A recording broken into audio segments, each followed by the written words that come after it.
오늘은 가야 할 때 가는 사람이라는 제목 가지고 하나님 말씀 증거하도록 하겠습니다.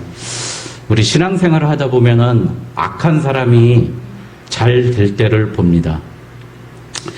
그러면 우리는 하나님은 왜 악을 방치하십니까? 이렇게 생각을 합니다. 하나님 왜 악인들이 잘 됩니까? 왜 악인들이 형통합니까? 방치합니까? 이렇게 얘기를 합니다. 왜 악을 조성합니까? 라고 항의합니다. 믿지 않는 사람들은 세상의 부귀영화, 타인에 대한 괴롭힘, 이런 것들이 계속 되는데, 반대로 교회 열심히 다니는 사람이 하는 일마다 안 될 때, 오늘 이 얘기가 같습니다. 우리는 쉽게 하나님 교회 다니는 사람이 잘못된 것은 아마 저 사람 분명히 보이지 않는 문제점이 있어서 그럴 거야 라고 얘기합니다. 반대로 악한 사람이 악한 일만 가득했던 그 사람이 징벌과 고난에 처할 때 우리는 보게 됩니다. 그때 당연한 결과야. 그렇지. 저렇게 죄지을 짓을 하니까 그런 벌을 받는 거야 라고 얘기합니다. 오늘 이 말씀입니다. 아브라함 조카 롯이 어떻죠? 여러분 13장에 보면은 아브라함이 조카한테 네가 동하면 내가 서하고 네가 좌하면 내가 우하겠다 이렇게 롯에게 선택권을 줬더니 롯은 뭘 선택합니까? 기름진 땅, 물이 많은 소돔과 고모라를 선택합니다. 아브라함 심정에서는 배은망덕한 조카입니다. 내가 너한테 설마 선택권을 줬다고 그럴 수 있느냐, 그런 마음을 가지고 있었습니다. 그러나 아브라함은 양보합니다. 여러분, 아브라함이 그렇게 양보했던 그 이유는 무엇입니까? 애굽에 이집트에 내려가가지고 죽을 고비를 넘기고 살아와서 알고 봤더니 내가 살아가는 이 세상의 모든 주관자, 모든 물질의 주관자, 모든 삶의 주관자는 내가 아니었고, 오늘 우리 아까 찬양했던 전쟁은 하나님께 속하였던 것이구나, 하나님의 것이구나 라는 걸 알고 모든 것을 양보합니다. 나는 하나님이 있는 곳에, 하나님이 통치하신 곳에만 있으면 된다라고 생각하고 롯에게 그것을 양보합니다. 그런데 롯은 소돔과 고모라를 갔는데 오늘 말씀 앞에 보면은 그 소돔과 고모라 땅에서 전쟁이 발발합니다. 여러분, 전쟁이 발발할 때 얼마나 참혹하고 비참한지 우리는 지금 위안부 문제를 보면서 알 수 있습니다. 여러분, 전쟁 나면 가장 약한 여인들이 가장 고통을 받습니다. 중학교밖에 안 되는, 예은이밖에 나이밖에 안 되는 어린 소녀들이 다 끌려가 버립니다. 그리고 그들을 성적 노예로 써버립니다. 그래서 롯도 마찬가지로 전쟁이 나서 이런 문제가 생깁니다. 롯은 아내가 있었죠. 또 두 딸이 있었습니다. 많은 재물이 있고 노비들이, 종이 있었습니다. 롯까지 해가지고 다 잡혀가는 그런 문제가 오늘 발생하고 맙니다. 그런데 오늘 아브라함이 그 모습을 봤을 때 제가 아까 처음에 얘기했죠. 저 악한 놈, 나쁜 놈, 내 말 안 듣고 삼촌한테 양보 안 하더니 결국엔 그런 일 저지르는구나, 그런 고난을 당하는구나, 그렇게 생각했을지도 모르는데 아브라함은 우리의 상식과 다르게 자기가 나아설 때 나아갑니다. 정말 가야 할 때 가는 사람이 되었습니다. 그래서 자기가 키우던 사병이죠. 옛날에는 부족끼리 살고 있었기 때문에 부족은 다 군사력을 갖추고 있었습니다. 부족장이었던 아브라함은 자기가 키웠던 318명을 데리고 또 자기가 동맹을 맺었던 인접 족속들하고 같이 편을 맺어서 그들을 치러 갑니다. 치러 가는데 아브라함이 있었던 곳은 헤브론이고요.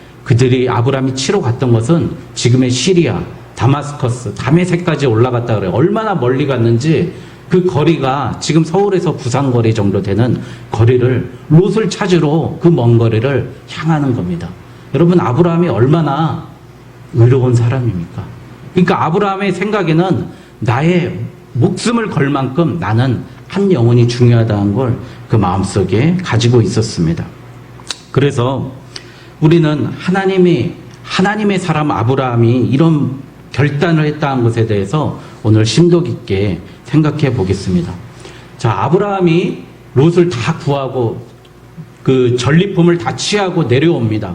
내려올 때 두 왕이 아브라함을 기다립니다. 우리 땅을 다 쳐부숴준 아브라함에게 감사하기 위해서 소돔 왕 베라라는 사람이 나오고요.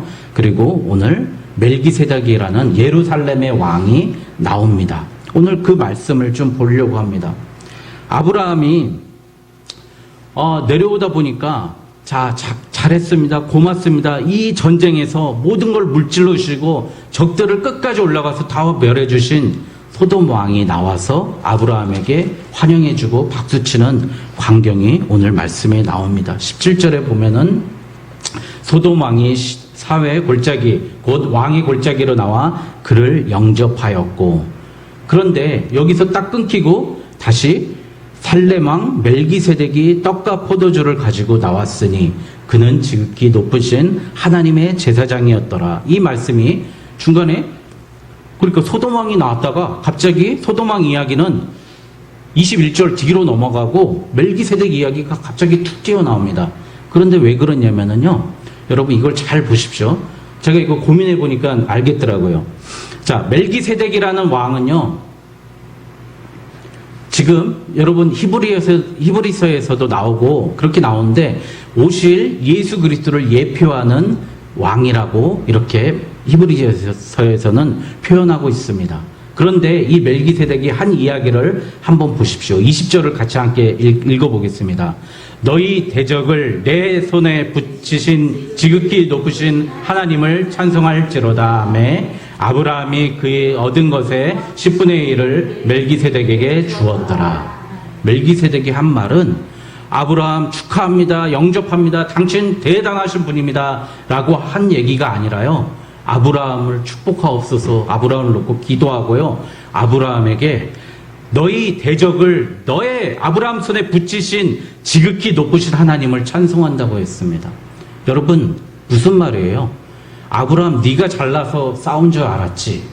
그게 아니라 너한테 적들을 붙여준 하나님을 찬송할 거야 라고 이야기를 합니다.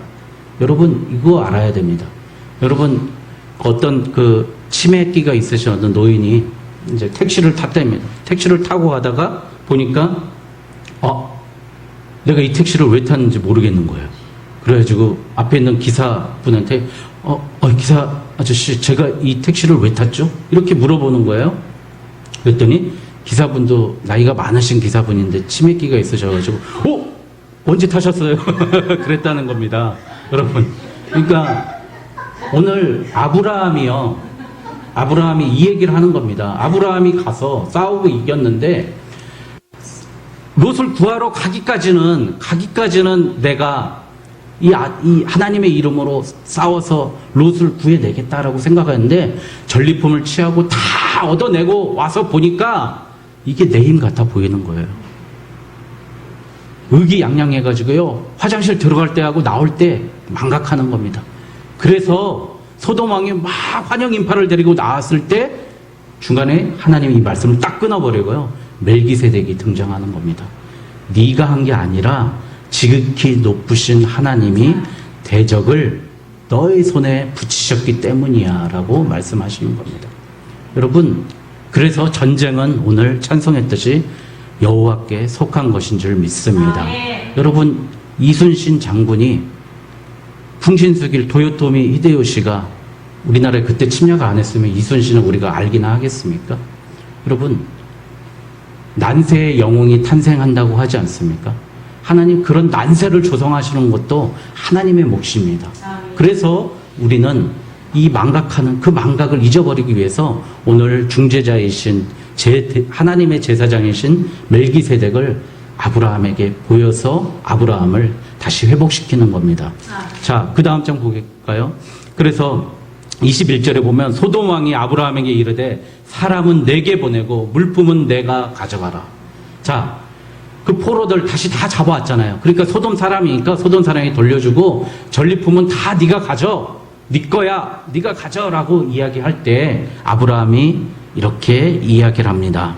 23절에 다 같이 읽겠습니다. 내 말이 내가 아브라함으로 치부하게 하였다 할까 하여 내게 속한 것은 실 한 오락이나 들매끈 한 가닥도 내가 가지지 아니하리라. 무슨 말입니까? 이제 살렘 왕 멜기세덱에게 배웠습니다. 내 아브라함의 영광으로 치부되는 게 두렵습니다. 나에게 주신 이 전리품도 다 반납하겠습니다. 내 것이 아닙니다. 그것은 나에게 주어진 모든 것은 하나님의 것입니다. 라고 고백하는 이 말씀이 나옵니다. 여러분 얼마나 멋질까요? 말씀대로 순종하는 거잖아요. 멜기세덱을 만났을 때도 마찬가지예요. 멜기세덱이 전쟁은 하나님에 속하여서 대적을 내게 붙이셨으니 지금 이렇게 얘기하니까 아브라함이 멜기세덱에게 전리품의 10분의 1을 먼저 떼어줍니다. 여러분 그래서 목사님들 11조 설교할 때 제일 먼저 많이 설교하는 게 바로 이 내용입니다. 여러분 이 포인트를 잘 보십시오. 여러분 세상에서 우리가 하나님의 이름으로 나가서 싸워서 이긴다고 할 때 그 감사의 제물이 바로 11조예요. 여러분 11조가 율법이 아닙니다. 죄송하지만 저희 어머니는 11조 때문에 상처를 받으셔서 30년 동안 교회를 못 다니셨어요. 우리 형님이 이게 체해가지고요, 부어가지고 거의 사경을 헤매고 있는데 그때 너무 열정적이고 뜨거운 목사님이 율법적으로 생각하셨겠죠. 11조 안에서 그렇다고. 11조 안에서 아들이 그렇게 병들게 생겼다고. 그 얘기를 하는 거예요. 평생 상처가 되는 거예요. 평생 상처가. 그런데 뭐라고요? 11조는 율법이 아니라요. 11조는 아브라함처럼 우리가 세상에 나가서 싸워서 이겼습니다. 라고 하는 그 표시가 바로 11조인 줄 믿습니다. 여러분, 스펄전 목사님은 그래서 헌금을 교육하지 않는 목사는 목사가 아니다라고 이야기할 정도로 하나님 되게 만드는 것, 하나님을 하나님답게 만드는 게 바로 헌금이라고 했습니다. 저는 이렇게 생각을 해요. 우리 성도들이 많이 할 필요 없다고 생각해요. 근데 중요한 거는 제일 첫 것을 드리라. 10분의 1이 중요한 게 아니라요. 그 드리는 그 행위 하나가요. 단돈 1,000원을 드리든 10,000원, 얼마를 드리는 그 행위 하나가 하나님 지금 이 순간부터는요. 나에게 주어진 시간, 재물, 건강 모든 게 내 것이 아니라 하나님 것입니다. 라고 고백하는 그 시간입니다. 아멘. 여러분 그래서 신앙은 여러분 헌신이 동반될 수 있을 때 신앙이라고 볼 수 있습니다.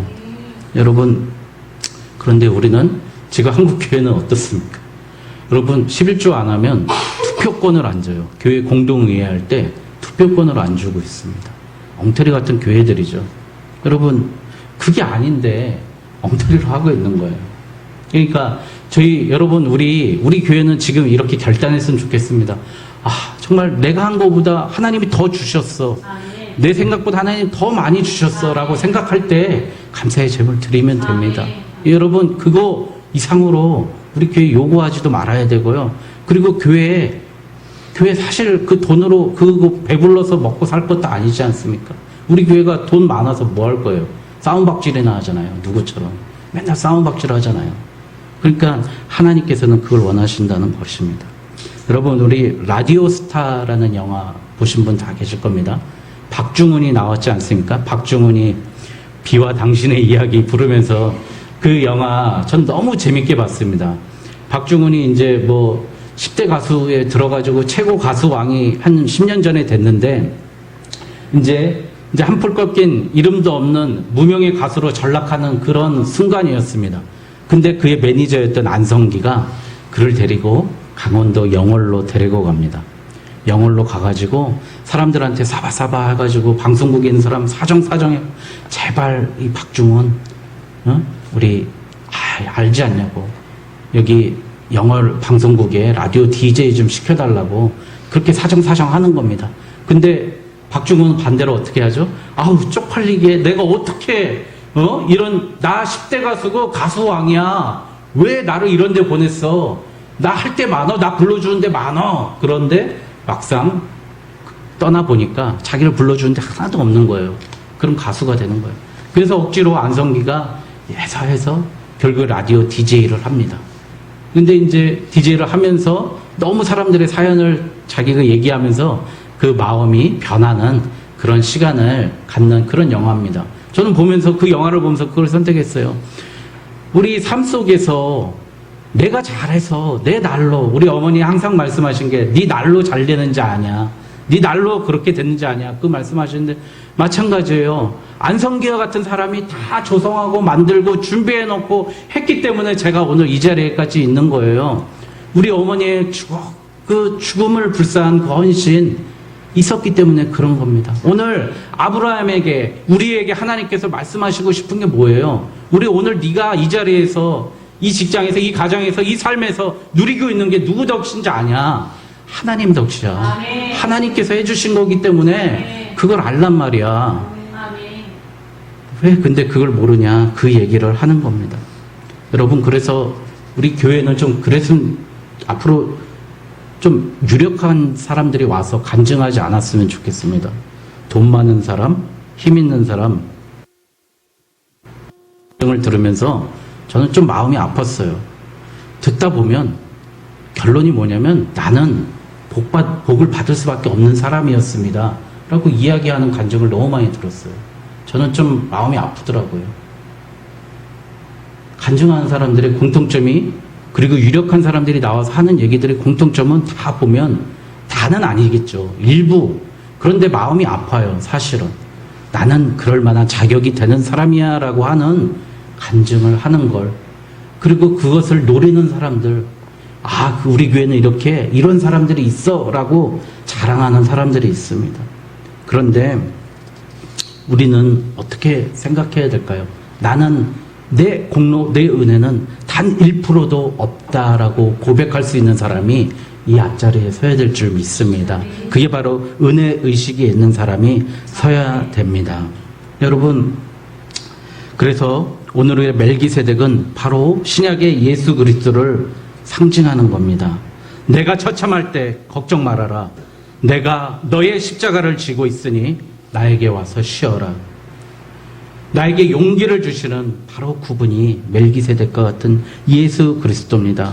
반대로 내가 오늘 아브라함과 같이 교만할 때 그 십자가를 보여주시며 너의 너 된 것은 내가 잘해서가 아니라 하나님의 극진하신 사랑이라고 오늘 이 시간에 말씀하고 계십니다. 오늘 그래서 아브라함은 이런 사람입니다. 은혜를 원수로 갚는 사람이 이 세상에 많지만 원수를 은혜로 갚는 사람이었습니다. 롯과 원수졌지만 롯을 구원하기 위해서 그 원수를 은혜로 갚는 사람이었습니다.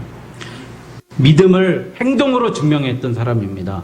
모든 영광을 하나님께 돌리는 그런 사람이 우리가 되어야 될 줄 믿습니다. 바깥 사람들이 이럽니다. 나는 하나님을 믿지 않아요 라고 말할 때마다 그러면 어떤 하나님을 믿지 않습니까? 라고 질문하면 그들은 이럽니다. 세상을 비난하는 하나님, 율법적인 정죄를 두고 하시는 하나님, 판단의 번개를 내리치시는 하나님, 가난한 사람을 보고 얼굴을 찌푸리시는 부자들의 하나님, 따분한 회의의 하나님에 대해서 저는 그런 하나님을 믿지 않습니다 라고 이야기할 때 나도 그런 하나님을 믿지 않습니다 라고 고백한다고 오늘 믿음은 행동이 증명한다라는 책에 셰인 클레어본이라는 사람이 이렇게 얘기를 했습니다. 우리 그런 사람은 그런 하나님 믿으시면 안 됩니다. 우리는 비난하는 하나님이 아니라 섬기는 하나님을 믿어야 되고요. 율법의 하나님이 아니라 사랑의 하나님을 믿어야 되고요. 판단의 번개를 내리치시는 하나님이 아니라 우리를 용서하시는 하나님을 믿어야 되는 줄 믿습니다. 가난한 자를 외면하는 하나님이 아니라 가난한 자를 품에 안는 하나님을 믿어야 됩니다.